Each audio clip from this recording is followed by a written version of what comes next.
Well, joining us now is the former White House communications director and founder of Skybridge Capital, Anthony Scaramucci. And Anthony, of course, we want to get your take on the economy and everything. But first, we need to address the elephant in the room. Great to see you. Thanks for coming on tonight. I appreciate being here. Happy Friday. Happy Friday indeed. All right. Just wanted to mention a few things here because, we've all heard your recent comments about President Trump. But, to counter that a little bit, President Trump has supported historically black colleges and universities more so than President Obama. Mar-a-Lago was the first club on Palm Beach to have black and Jewish members together. He's done more for criminal justice reform. He's getting a lot of credit for that. There is the dumb stuff he says in tweets, right? You never said he was a racist? But I never said. No, I never said he was a racist. I said that he is such a full-blown narcissist that he objectifies people. And so you can't be like racist against a black car and a white car because they're like cars. And that's how he views people. And so what he does is communication style and strategy, he sprays. And so he sprays a few things like you just mentioned to prove that he's not racist. And then he goes into these rallies and he elicits chants like send her back. Or he goes on Twitter and he tells 4 congresswomen, 3 of which were born in the United States, 1 who was a naturalized citizen, all 4 democratically elected in the country to go back to the countries they came from. Now, they nativist Americans 100 years ago did that to my grandmother. That is a full-blown racist tweet. That is a full-blown racist Okay, so you're distinguishing between racist things he says and him being a racist. If you're that big of a narcissist, if you're that big of a full-blown narcissist, you're not a racist. Because the only person you really care about when you're that big of a full-blown narcissist is yourself. So everything else is an object and a form of a transaction for you.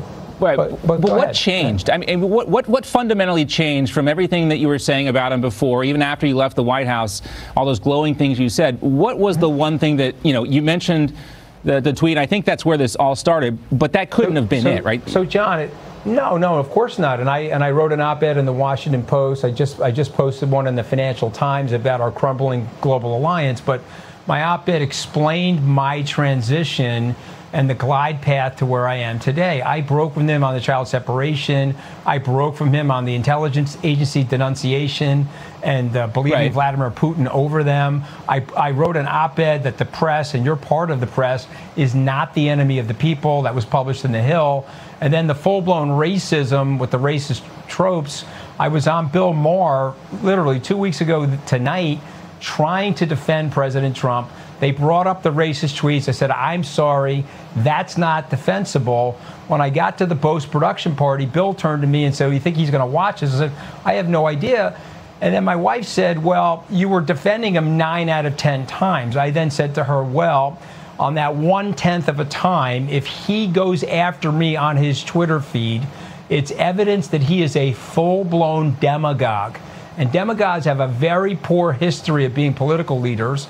And if he does that, I'm going to say I'm done. No mas. And I said that 3 or 4 weeks ago on CNN. Continue on the path that you're on. Look at this last week, by the way. And I said 2 weeks ago, he is going to have a Chernobyl, Trump Noble, Grand Mal seizure-like meltdown, and that's exactly what he's done over the last 2 weeks. You're also, when he tries to bully he's people, mentally he's not going to be able to bully a guy like me. You're also saying he's mentally unstable. So, yes, he's absolutely mentally unstable. Why aren't the people? You talked about evidence of that? Yeah, give us evidence of that. I mean, you also talk about the hostage type situation in the White House. Why don't these people leave? I'm sorry. Go ahead.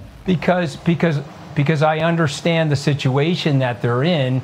I've talked to many of them over the last 6 or 7 days, some of which have said, listen, he's absolutely crazy. I agree with you, but I'm here trying to make things better. I fear that if I leave, it'll be worse. That's called Stockholm Syndrome. Secondarily, power is an aphrodisiac. We all know that, and people are drawn to power, myself included. As I point out in the op-ed, I'm a very flawed human being. I took the totality test with President Trump over 3 years, and I said, well, these policies are good. He's helping blue-collar people. That's where I grew up. He's a bully. He's very obnoxious. He acts unstable and crazy.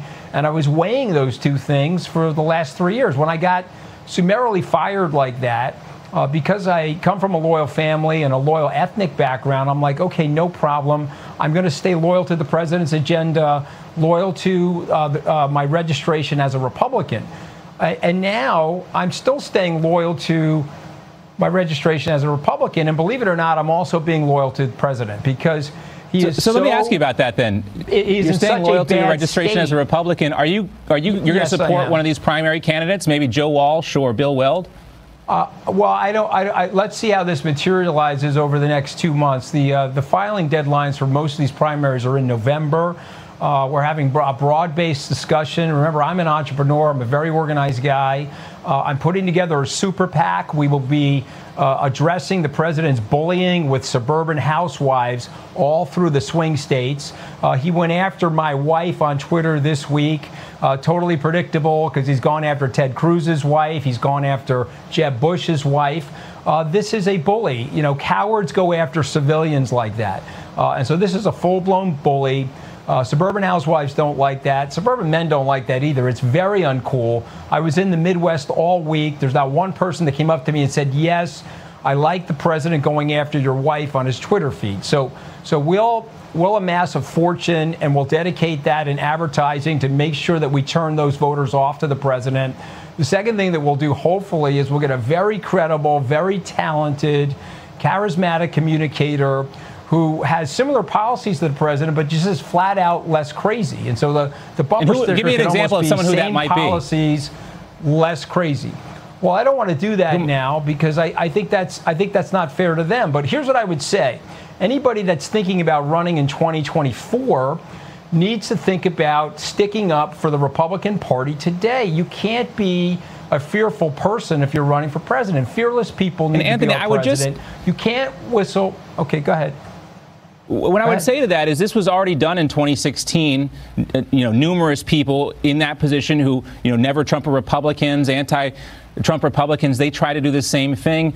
Evan McMullin ran against the president. We've heard people push back against him. Nothing has stopped him. Why do you think you'll be any different? Because it's a totally different situation now. Just go over the last 2 weeks of Twitter tirades and the press sprays. He's acting completely unhinged as if he's having a full-blown nervous breakdown. He said that the Federal Reserve Chairman and President Xi, he's not sure which one is a greater enemy to the United States today.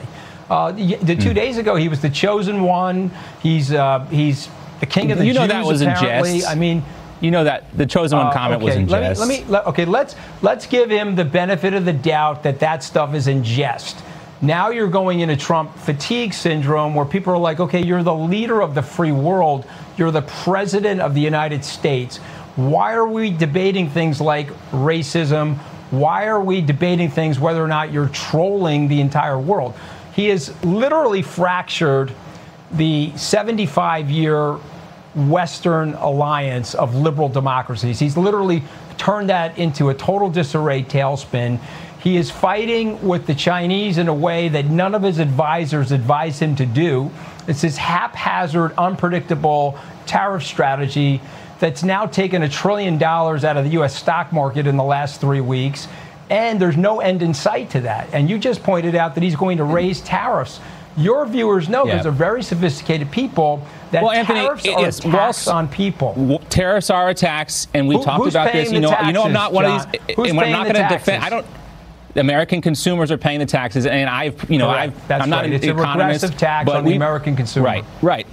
But, you hear people like Jamie Dimon bashing President Trump. We know he's not very popular on Wall Street. And you, of course, come from Wall Street background. There are people that are saying that you're only doing this now because Wall Street's turned on President Trump because of the trade war, and you need Wall Street to continue doing your business. What do you say to those critics? I need to be doing this like a hole in my head. Okay, this puts me in a very difficult position for my family and for my friends. I need to be doing this like a hole in my head. I'm doing this because I'm a concerned citizen, and I'm looking at the situation literally and clinically. And I'm telling you, there's something very, very wrong. And if you're a true Republican listening to this program, pick up your phone and call your public servant and say, hey, let's pull this guy. Okay, he pitched 6 good innings. We're in the 7th inning. He's throwing the pitches over the backstop. He's upsetting the alliance. He's going to pull the economy into a recession with this trade fiasco. and he's acting full-blown crazy in these press sprays on his Twitter account. Let's give him a powder right now so that we can win the 2020 reelect. He's at a 36% approval rating according to AP. He's at a 78% We're going to talk about that in a bit, Anthony. Republicans. I'm out of time, unfortunately. We've got to wrap it up, but I want to leave it with this. Is there anything that could change that would, make you do another 180 and bring you back into the tent? Oh, again, I didn't do a 180. This is a 45-degree glide path down to the position that I'm in. Go read my op-ed. You'll see I didn't do a 180. I disagree with the president on a handful of things. He's a full-blown demagogue. He turned down somebody that worked for him for 3 years. I gave him over 7 figures if you added up all the money. And he turned on me. He will turn on you, and he will turn on the entire country. And so this is not a 180. This is just an observation. I'm not here to carry President Trump's water. No, but you watch the show. I didn't turn on him. If you were a board of directors and you were watching a CEO of a publicly traded company do this, you'd say, no mas, it's time to get rid of this guy. And that's what we have to do as responsible citizens and patriots and registered Republicans. All right. Unfortunately, as I said, we're out of time, Anthony, but we'd love to have you come back on. And again, I'm not here to advocate for President Trump, but I do want to talk to you about this position. We'd love to have you come back and maybe debate somebody like Corey Lewandowski or somebody who's still on the president's side to hear more about this. I love Corey, but don't put Corey in that position because he's probably running for office. He's going to have to twist himself into a pretzel. That's true. He might be running for office. Pick somebody else that is going to really not want to go, just clinically and objectively talk about the thing. It's very hard to disagree with what I'm saying. Go look at the Twitter feed and go look at the videos of him with the press, and you tell me that's normal. I think the president is way too exposed on Twitter. He does way too much press availability. He says way too many things. That's why he needs a good communications director. I'm not saying it's normal. Not normal, man. I don't know, it's not normal. I'm not here. I'm not a doctor. We can't diagnose him. But Anthony, thank you for your time. Great to see you. You're welcome back anytime. It's time to replace him. Okay, God bless you. Okay. Bye-bye. Happy Friday. All right, have a good weekend. Happy Friday to you as well. All right, Anthony Scaramucci there. You just watched Newsmax TV, America's fastest growing cable news channel. Subscribe to our YouTube channel for breaking news and give us a thumbs up. If you like this video, then share it with your friends. Remember, you can watch Newsmax TV live on YouTube.